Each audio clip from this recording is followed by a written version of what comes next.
Hot Springs Village Inside Out is a closer look at the greatness of Hot Springs Village, Arkansas and the surrounding areas. People, places, experiences. Hot Springs Village is one of the most beautiful places on earth.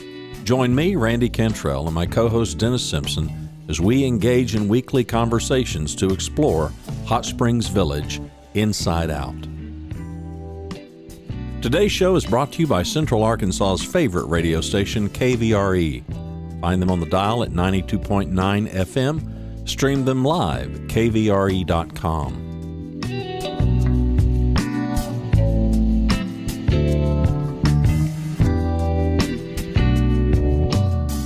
RE/MAX of Hot Springs Village. The award-winning RE/MAX of Hot Springs Village is the largest real estate office inside the village with over 30 full-time agents and support staff. Visit them to learn more about this beautiful place to solve your real estate needs. Call them today at 1-800-364-9007. Find them online at explorehsv.com.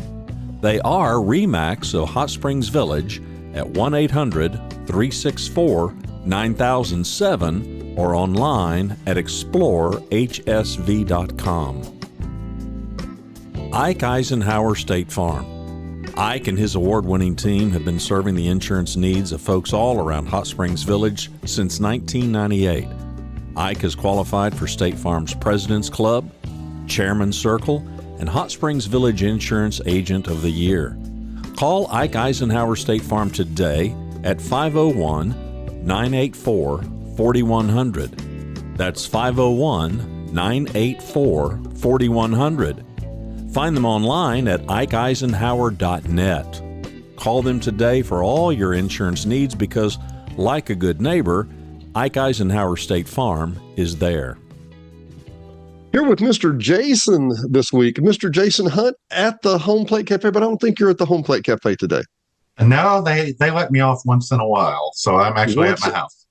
So this would be what we call a Monday, and it doesn't look like you're off. It looks like you're working with me for a minute. How are you this morning? I'm doing great. Jason is the general manager at the Home Plate Cafe, run by a new couple. What's the new couple's name? It is Martin and Tanya Porterfield. They're new to Home Plate, but not new to the village. Right. Now, and they also had a place in Hot Springs that was a bakery at one time, right? Yeah, they were the second owners of Mueller's Bakery, so they bought it from the Muellers. I see. So kind of bakery in the blood kind of thing? Exactly, yeah. Well, we're going to be showing some photos here in just a minute of the new bakery. When did the bakery open? January 2nd, so it's been a month. Wow. Does it seem like that? Was that an ordeal? It seems like it's been a week or less because it's just been a whirlwind. We interviewed Clara Nicolosi the other day at the very end of January, and she said, "Welcome to the 48th day of January." I'm like, yeah, sounds about right. It seemed like it was a long month with all the weather and all that. But tell us, what exactly what's your specialty at the bakery? What would you say? Well, I would say it's European style baked goods. Really? So we have a lot of like strudel. We have French pastries. We have some Italian pastry. Then, of course, we have some artisan breads as well that we do. So we do pretty much, as Marty would put it, everything but donuts. So the other day when we mentioned this and I said, I'd like some cream filled, you were like, there may not be. Well, we can get you an eclair, but not a donut. Well, and it's funny you should say that because when Jim and Andrea owned it, I mean, what has that been, 2 years ago? Yeah, 2 years. Around 2 years ago. When Jim and Andrea owned it, they always had an international flair, which I thought was pretty cool, which is something y'all have retained, right? I mean, Absolutely. Every night's a different kind of whatever. And Diane and I were just able to travel internationally a couple of years ago. We had never been. We went to Spain, and everybody had heard us about all the tapas in Spain and how the little shareable plates. And we went to a little curbside restaurant. It was unbelievable. It was exactly what you think of as in a movie and whatever. And we ordered the tapas samplers, and they bought us mustard sardines, head on, completely ready. They bought us what was it? They brought us cockles, which somebody said, "What was that like?" And I said, imagine if you lost a fingernail but it had a snail inside of it, that would be a cockerel. And then, all these things that we Southern folk wouldn't want to eat at all. And so when you talk about European pastries, that's what we existed on. That's what we lived on for a while there in South Spain till we figured out, some things to eat. But all that said, Nutella seems to be an international favorite, doesn't it? It does. It does. Anything Nutella laden there at the bakery? Well, we do occasionally stuff our cream puffs or eclairs with Nutella, depending on the flavor of the day. And when we do our French night menu at the restaurant, we do a Nutella mousse. Nutella mousse. It is delicious. Okay, you got me. So now there's a reason why I have this stupid bright colored jacket on. We'll get to that in just a minute. What would you say, what's your biggest zenith point you want to make about the bakery? I mean, we're looking at these great photo shots you have here. What do you think? What's your favorite? What's the best one? Oh, that's like asking to pick a favorite kid, but usually that's easier. So some of the stuff that I make, like our baklava, that is one of my favorites. And we put a little Arkansas flair on it. We do local honey, and we do Arkansas pecans. Really? Yeah. Okay. Now you've really piqued my interest. That sounds fun. My wife will watch this, and we will have to come visit you right away. It sounds fantastic. So I'm seeing, in my mind, I'm always the how it works kind of guy. So, I mean, you guys are busy. I mean, there's very few times you're not busy, and congrats. It's an institution in and outside the village. How did you just say, okay, and by the way, we're going to start a bakery here. So you people that are cooking this, move out of the way, and we're going to start cooking this. How do you do that? Well, I guess I'll have to tell the story that Marty tells. So he and Tanya have been customers for 20 years, and they've always loved home plate, loved Jim and Andrea. And so when the time came, Jim was looking to sell. So Marty and Tanya were interested. And at the time, I don't know if you had been in around this time, Jim and Andrea were going to put a bar into home plate. Mm-hmm. They had the space, they even had the bar, and then it just stopped. And that was because they were talking about selling. And so in conversation with Marty and Tanya, Marty didn't want to run a bar and Tanya didn't want to run a bar. It's a different clientele. It's a different feel. I get it.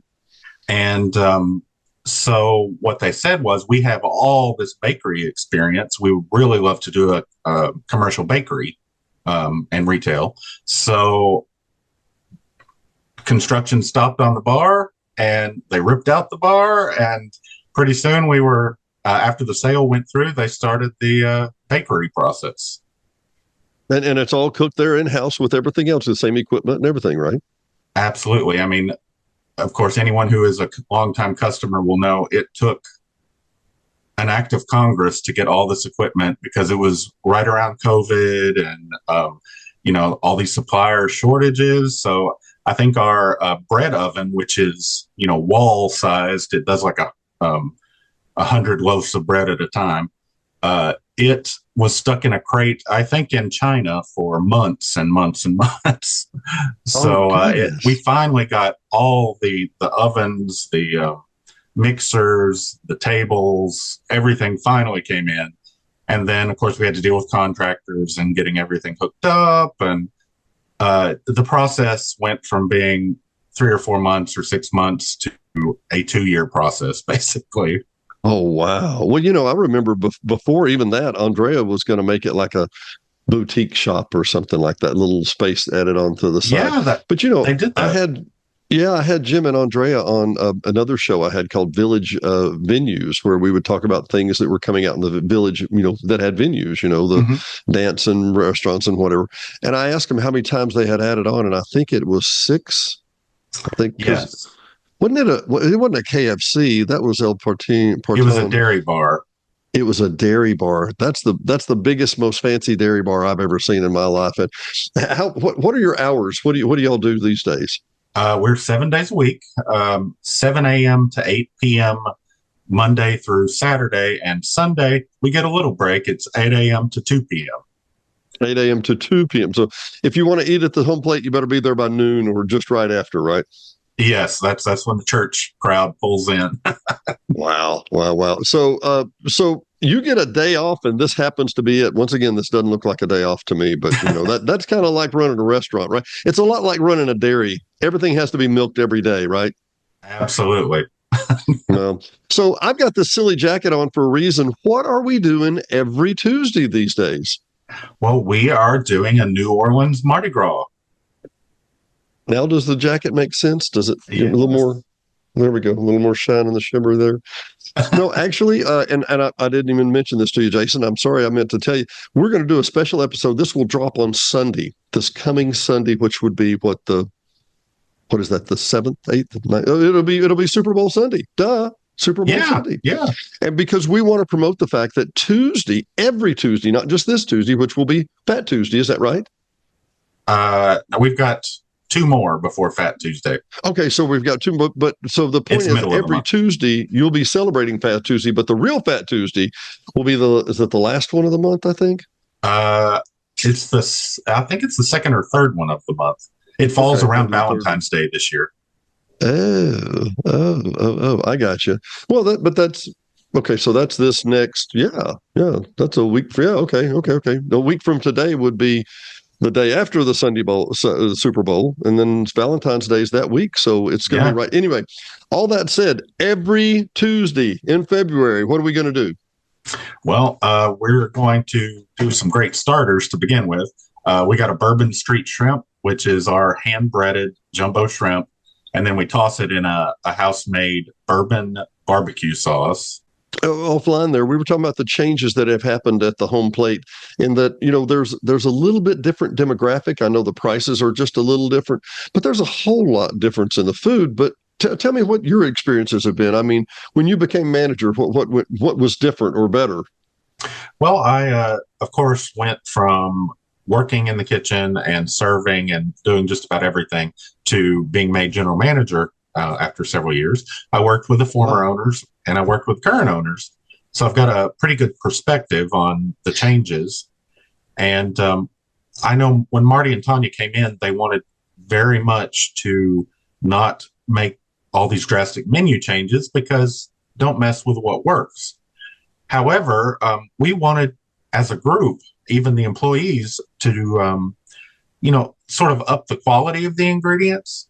So we started buying, fresh as opposed to frozen, making things from scratch, hand breading like our onion rings, our shrimp, things like that. And the quality is just night and day. But sometimes when you change things, good or bad, you get some pushback.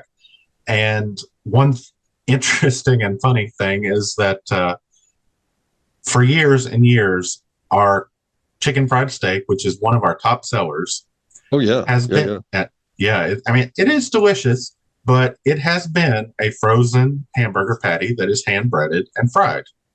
And one of the first things I wanted to do was to make that a tenderized steak patty or piece of steak and sort of upgrade it.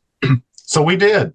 We bought 3 different, we did a cube steak and we tenderized our own steak and different things. And we picked the best option that we thought for taste, texture, and presentation. We rolled that out probably within a month of Marty and Tanya owning the restaurant.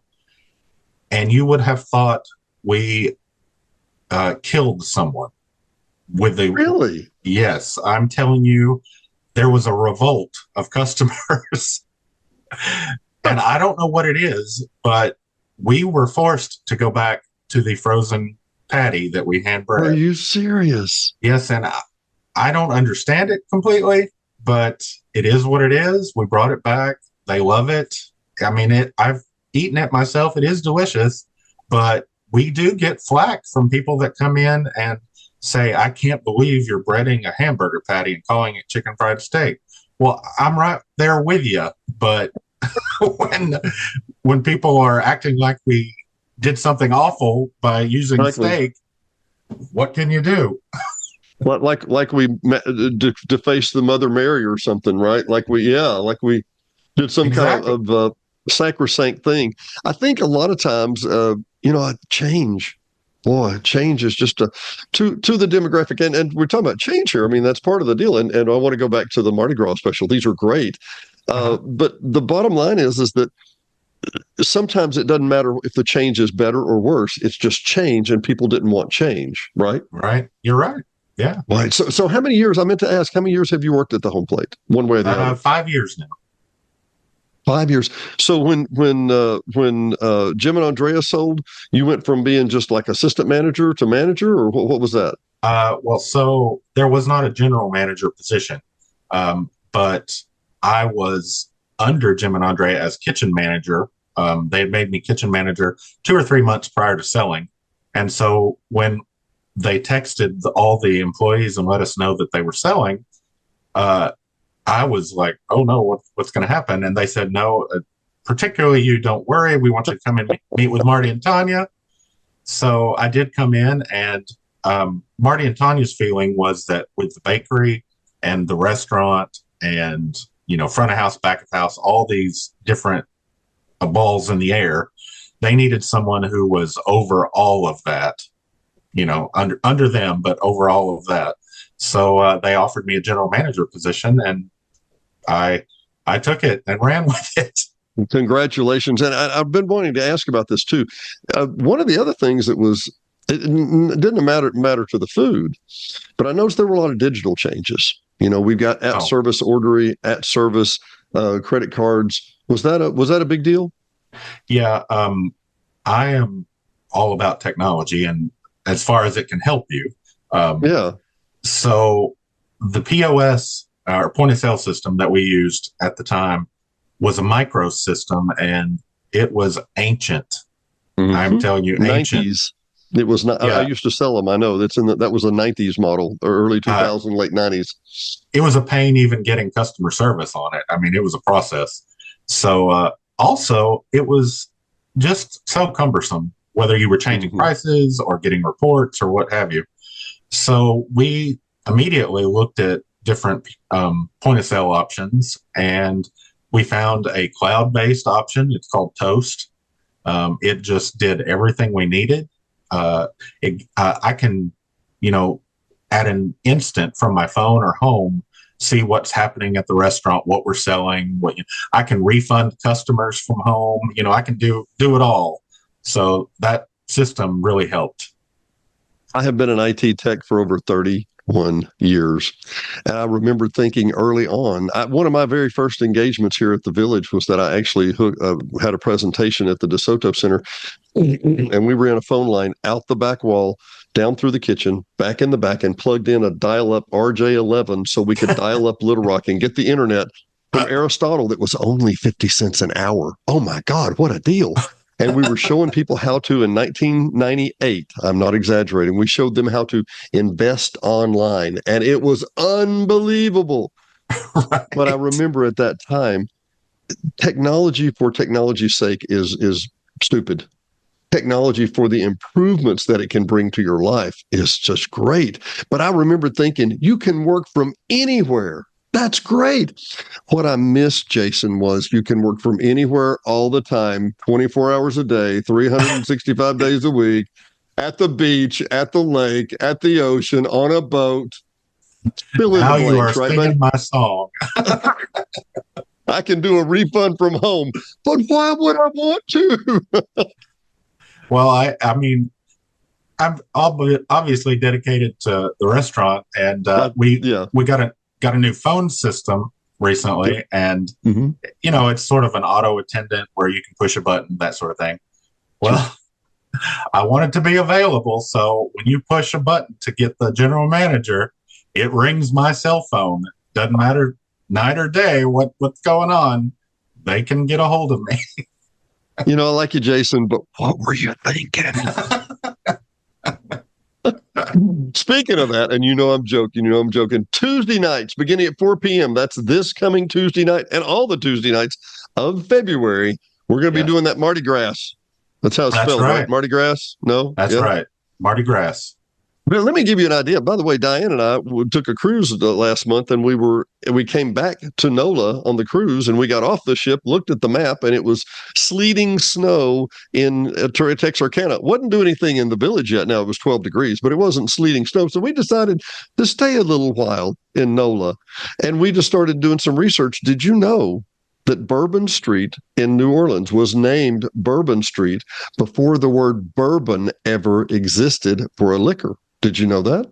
I did not know that. Bourbon in French, the Bourbon Street was like the red wooden road or the red paved road. They named it Bourbon Street, Bourbon, before we even knew that bourbon existed. It is discussed. One of the options is that we actually named the liquor bourbon after Bourbon Street.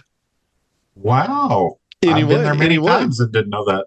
I know. Well, anyway, I don't mean to be the Sheldon of the group, but I'm just saying that's where we got here. Bourbon Street Shrimp. Tell me more about this. This sounds delicious. Well, it is what we now are calling our house-made barbecue sauce, which has got bourbon, it's got honey, it's got all your usual suspects in barbecue sauce and some spices. But we cook that up and coat the hand-breaded shrimp in them as soon as they come out of the fryer. Woo, they are good. Oh man. So this is every Tuesday night. The appetizers are $14 for how many shrimp is that? Is like 5, 6, 4 or 5? It's 5 or 6, depending on, sometimes you get a small one in there. So you want to. And these are jumbo, right? Yeah, they are. Okay, crawfish tails. So I know this is going to be, once again, I go back to our story. We had a cold snap in New Orleans when we were there, right? Mm-hmm. They said, "Oh, this could delay crawfish harvest seasoning." I'm like, "There's a crawfish harvest season? What? Oh yeah, who knew, right?" Yeah, we are experiencing some crawfish shortage right now. Really? Of course, the tails, they do come frozen, and they have those. But what we are looking at doing a crawfish boil as part of all this, and right now we can't get the whole crawfish. Really? Yeah. Really? This is every Tuesday night beginning at 4 at the Home Plate Cafe, reminding us again. The entrees, tell me about the craw mac and shrimp. So it's our really delicious white cheese house-made pasta, or mac and cheese. And we toss some crawfish in there, and then we saute up some blackened shrimp and some andouille sausage. We sprinkle that and some breadcrumbs on top and fire it in the oven, and it is good. Oh my Lord. So the best, and it's even gone down some, so I'm eager to taste this. Diane and I love to go into Beale Street in Memphis, and we go to King's Palace, which is run by B.B. King's family, and they had some of the best crawfish etouffee I've ever had. It's kind of gone down in the last couple of years. I'm eager to try this. How do y'all do it? Well, of course, we do our own roux. We do our crawfish tails, plenty of, Cajun seasoning in there. And Laura, she's our kitchen manager and chef. She just does a really bang up job. We actually did a recipe tasting last week with all of these products, and the staff were just thrilled. They loved everything. So she's really hit it out of the park with this. Well, Diane and I are big watchers of Restaurant Impossible with Robert Irvine. And one of the things he always says is, get the special. Get the special. Get the special. And I always wondered, I thought, well, what do you mean get the special? Well, we in our minds, an IT guy, I look at food like software. We just pull one off the shelf. No, you had to make that today, right? That's right. The deal about the special. It's fresh every day, right? Oh, and jambalaya, man. Okay, whoa, andouille, hush. Okay, andouille. How do you say that? Andouille, hush puppies. Yeah, if you love hush puppies, we add green onion, cheddar jack cheese, and sauteed andouille sausage to it. Then we fry the hush puppies, so it is pretty tasty. And jambalaya Creole, oh man, we had some jambalaya in New Orleans that was to die for, with chicken and sausage. This sounds delicious. Let me go back to this real quick. I mentioned when we were in Spain that we had tapas, that you would share. It would be, get a couple of appetizers, a couple of entrees, and share with your mate or your family, I guess. This just sounds wonderful. Just see what you like, right? Absolutely. And of course, you could not have New Orleans without gumbo. With that filet gumbo. I can Yep. at least say filet. So Yeah. what exactly is that? I don't know. Okay. Well, it's a soup or a stew, I guess, depending on how you look at it. But you make a roux, of course. We do not a completely dark roux. We do a caramel covered colored roux, which is anyone who's a New Orleans cook would know what I'm talking about there. It's got okra. It's got the trinity of bell pepper and onion and all that good stuff. And then, of course, chicken and shrimp. And we put that little white rice on the side, and it's pretty tasty. In the words of Jerry Clower. Oh, Right. sounds fantastic. Bread pudding and bananas Foster. Scroll down a little more. Let's see the details here. Tell me about the bread. I'm a bread pudding fan now. I don't know if you remember, but oh boy, this has been 20 years, I guess, because Rolando's has been down there forever. There was the Faded Rose had a Little Rock location and a Hot Springs Yes. location where Yes. Rolando's is now. And they had some of the best bread pudding. Chocolate chip bread pudding topped with special vanilla whiskey sauce. Ah. So now that is not unique to this menu. This is our house bread pudding, and Okay. it is one of our top sellers for desserts I bet because so. it's made with our fresh made croissants, first of all, some Belgian chocolate chips, and of course, lots of butter, lots of, eggs, cream, sugar, Of course. all the good stuff. Yeah. And then our whiskey sauce, it's pretty special. It's a vanilla whiskey, and then we add a little fresh vanilla to that. And you got that hot bread pudding. You pour the sauce on top. It soaks it up, and it's something to talk about. Yeah, and this is every two. You obviously I could get this dessert any Tuesday, any day of the week, but and then bananas Foster, which also sounds fantastic. Tell me more. Well, that is a New Orleans, staple, bananas Foster.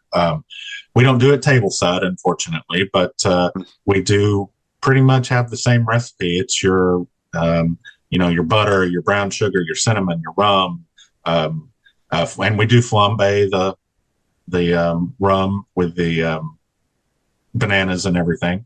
And then you can choose to have that over vanilla ice cream, which is how it's traditionally served in New Orleans. Or we've got some great cheesecake, and it makes a great topping for cheesecake. Oh, this sounds fantastic. I'll tell you what, we need to wrap it up. I know the clock has caught us here, but I want to make note. That's just the Tuesday night menu. Give us the quick rundown. Monday, Tuesday, Wednesday. What do we do on each night? So Mondays is always our steak night. We have our wood-fired steak grill. We do all your favorite cuts of steak. Pan. And so each week you have a special every night. So what's the Monday night special? So Monday we do steak night. All your favorite cuts of steak cooked on our wood-fired grill. You get free cobbler and ice cream every Monday night, and we have $2.99 house wine every night on Monday. Wow. Yep. Then Tuesday, of course, we rotate every month. So right now it's Mardi Gras. Do you know Wednesday, what March is going to be? I mean, yes, March will be Italian. Oh, wow. Cool. Okay. And I'm sorry. And then Wednesday? Wednesday is our Southern Comfort night. So we've got fried chicken, we've got pot roast, chicken and dumplings, and fried chicken livers. Yeah, it's all the things my doctor doesn't want me to have, but sounds so good. I'm big on the comfort. Thursday, what are we doing? Thursday night, that is our handcrafted barbecue night. Really? Yeah, we've got our smokehouse out back with the smokers. So we're doing pulled pork, we're doing barbecue brisket, we're doing smoked half chickens, and we're doing, of course, barbecue ribs. I tell you what, well, that's one of those things that I think usually when I drive by on Thursdays, I'm like, what is that smell? Yes. Oh, my Lord, it's delicious. Then Friday night, which I know Friday's a bigger night. I know we'll come back to this in just a minute. I want to talk about the crowd changes a little as we alluded to, but Friday night, what, is there any specials Friday night or? Friday and Saturday night, we do our, I want to say world famous, but our very popular prime rib. Oh, yeah. Yeah. And we do a bacon wrapped shrimp. And that is delicious. I've had that. Tom Nichols at the radio station is a huge fan of the prime rib and Yes. The open faced roast beef. Oh, man. So Sunday, basically, you're just open for the after lunch crowd or the whatever, the breakfast and Well, after lunch. breakfast and lunch. Yeah. So Sundays we do turkey and dressing. We do our apricot pork loin, and we do our slow roasted beef brisket. Okay. I've been here for about 20 years. I know the area relatively well, and I'm still amazed at the variety because that's a lot of work, Jason. That's It a is a lot lot. of work. Well, we employ about 60 people, so we got a lot of workers in there. Are you serious? So 60 people. I'm thinking if I was running it, and I guess I'm generally lazy, but on Sundays you'd get leftovers. You'd have a lot of prime rib or whatever we had left over. Then anyway, yeah, I get it. So let's talk just for a second, one last minute here. We talked, and it's been discussed. Those of us, and I know you've been here a while too, but those of us that have been here a while, we discuss how the demographic is changing. And with a lot of your clients 5 years ago when you started, I assume, were like the greatest generation. They were that generation, and unfortunately, some of those have passed. But we're getting more boomers, and I guess they're expecting more, and they kind of eat out more. Is that fair? Yeah, I would say so. I mean, you've got a lot of burgeoning foodies, I guess I would say. So we get a lot of that. And I would say we get a lot more families too. Really? Yeah. It's not unusual for 12 to 15 top, or as we say, or 12 to 15 people to roll in, kids, mothers, grandparents, the whole family. What, like on holiday or people visiting from out of town and whatever? There is that, but sometimes just I think people make dining out an occasion sometimes, and we are fortunate enough that they choose to make that occasion with us. We had a guest with us, one of my longtime friends, Jerry Wilson, who was the Dale Carnegie sponsor in Little Rock for years and decades. And he was actually a professional consultant to billionaires. And I mean, just a awesome guy. And he has a friend that ran some very famous restaurants in Little Rock. And one of his comments was, we don't want you to have every meal with us, but we want you to be one of the 3 to 4 places that you go on a regular basis. Would that be fair, what you want, Jason? That is absolutely right.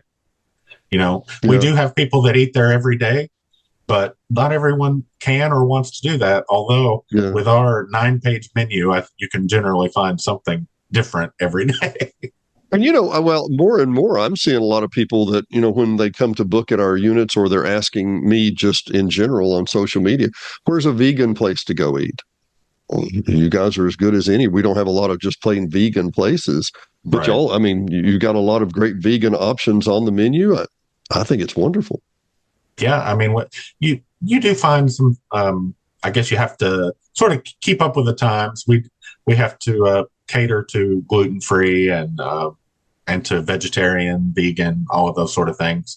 It's not necessarily reflected on the menu, but I've told everyone, if you need something done a special way, we are always willing to make that happen for you. We need to make that note. And I'll tell you what, you're always willing to make that happen. And all we have to do is dial the main number and ask for the general manager, and we can talk to you about this, right? You absolutely can. They call every day. Jason, you are too gracious, my friend. Jason Hunt from the Home Plate. We will see you again, buddy. Thanks for your time. All right. Thanks for having me. Talk to you soon. Thanks, Jason. All right. Bye. Thanks for watching and listening to Hot Springs Village Inside Out, a weekly podcast starring Hot Springs Village, Arkansas. Visit the website at hotspringsvillageinsideout.com.